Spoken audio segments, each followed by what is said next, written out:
Hi friends, ఈరోజు మనం అరిసెలు ఎలా తయారు చేసుకోవాలో చూద్దాం. ముందుగా 4 కేజీల బియ్యాన్ని 12 గంటల సేపు నానబెట్టి ఈ విధంగా క్లాత్ మీద ఆరేసుకోవాలి. ప్రతి 2-3 గంటలకు ఒకసారి కొంచెం వాటర్ మార్చుకుంటే బియ్యం వాసన రాకుండా బాగుంటాయి. పిండిని ఈ విధంగా జల్లించుకొని పెట్టుకోవాలి. జల్లించిన ప్రతిసారి చేయితో ఇలా నొక్కి పెట్టుకోవాలి. అప్పుడే పిండి తడి ఆరిపోకుండా ఉంటుందండి. ఇప్పుడు స్టవ్ మీద గిన్నె పెట్టుకుని అందులో బెల్లం వేసుకొని 1 గ్లాస్ వాటర్ వేసుకోవాలి. మనం 1 కేజీకి 3/4 కేజీ చొప్పున 4 కేజీలకి 3 కేజీల బెల్లం యాడ్ చేసామండి. మనం తీసుకున్న బియ్యం క్వాంటిటీకి ఆ బెల్లం కరెక్ట్గా సరిపోతుంది. ఇప్పుడు పాకాన్ని ఈ బెల్లాన్ని కరిగేలాగా 1 స్పూన్ సహాయంతో కలుపుతూ కరగనివ్వాలి. బెల్లం మొత్తం కరిగిపోయిన తర్వాత దీన్ని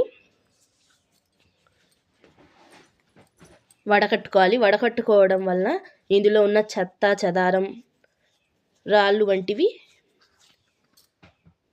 లేకుండా ఉంటాయండి. ఇప్పుడు స్ట్రైన్ చేసిన తర్వాత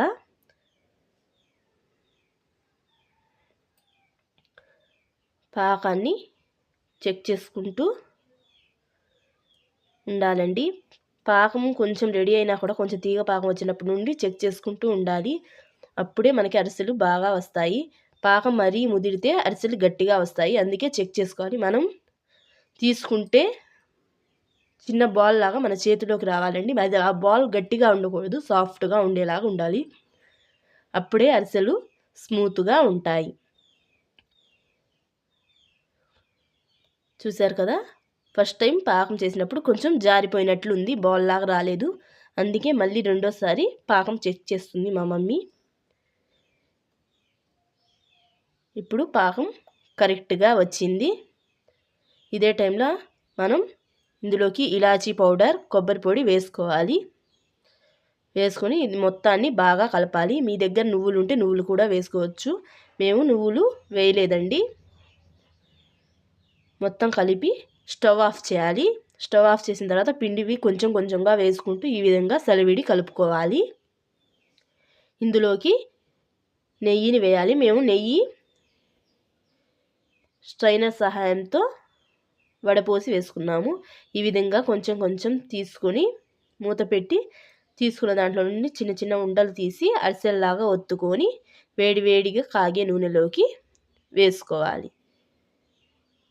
అరిసెలు ఒకవైపు కాలిన తర్వాత రెండో వైపుకి తిప్పుకుంటూ గోల్డెన్ బ్రౌన్ కలర్లోకి వచ్చే వరకు బాగా ఫ్రై చేయాలి. ఇప్పుడు ఎక్స్ట్రా ఆయిల్ పోవడానికి పైనుండి ఏదో ఒక గిన్నె సహాయంతో ఆయిల్ తీసేస్తుందండి మా మమ్మీ. మీ దగ్గర చెక్కలు ఉంటే చెక్కల సహాయంతో అయినా ఆయిల్ తీసేయచ్చు. అంతే అండి. కొంచెం సేపు దీన్ని ఫ్యాన్ కింద కానీ లేకపోతే నార్మల్గా అయినా కానీ గాలికి వదిలేసి యూస్ చేసుకోవచ్చు. అంతే అండి, simple and tasty Andhra style అరిసెలు, అమ్మ చేతి అరిసెలు రెడీ అయిపోయాయి. మీకు ఈ వీడియో నచ్చితే please do subscribe, share and like. Thank you అండి, ఇంత ఓపిక చేసి మా వీడియో చూసినందుకు.